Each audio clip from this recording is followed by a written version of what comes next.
Moi, je voudrais donc féliciter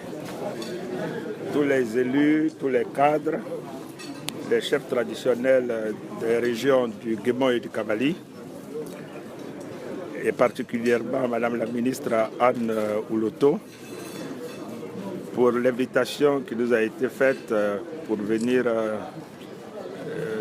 pour une visite donc, de fraternité. Je dois dire que la mobilisation à laquelle nous avons assisté était absolument exceptionnelle. Je voudrais les féliciter donc, pour cette mobilisation. Et cela nous a donné l'occasion de leur transmettre d'abord les salutations du président de la République et de leur expliquer que dans un souci d'une Côte d'Ivoire de paix et de stabilité, une Côte d'Ivoire donc de modernité, une Côte d'Ivoire de cohésion entre les filles et les fils de ce pays, que le président de la République a entamé depuis quelques jours de larges consultations avec la classe politique, avec les chefs religieux,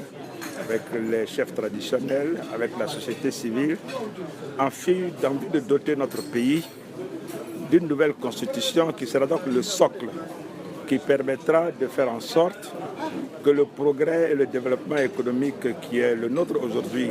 s'inscrivent donc dans la durée, s'inscrivent de manière sur le long terme. Et nous avons pu donc expliquer cela aux populations donc, du Guémon et du Kabali. Je retiens que ces populations, en plus des suffrages massifs qu'elles ont apportés au chef de l'État à l'occasion des dernières donc, présidentielles,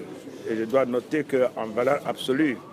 la région du Guémon a été celle qui a fait le plus grand progrès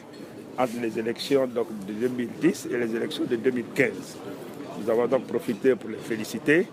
Et je note qu'en retour, elles ont tenu à assurer le chef de l'État de ce qu'elles sont toujours dans les mêmes dispositions d'esprit. Elles se tiennent prêtes pour l'accompagner dans la marche du progrès qu'il a tracé pour la Côte d'Ivoire, mais pour l'accompagner aussi par rapport à cette réforme importante qui sera donc l'adoption d'une nouvelle constitution pour la Côte d'Ivoire, constitution qui sera adoptée pour lui permettre d'avoir une Côte d'Ivoire de stabilité, de paix, de progrès et de modernité.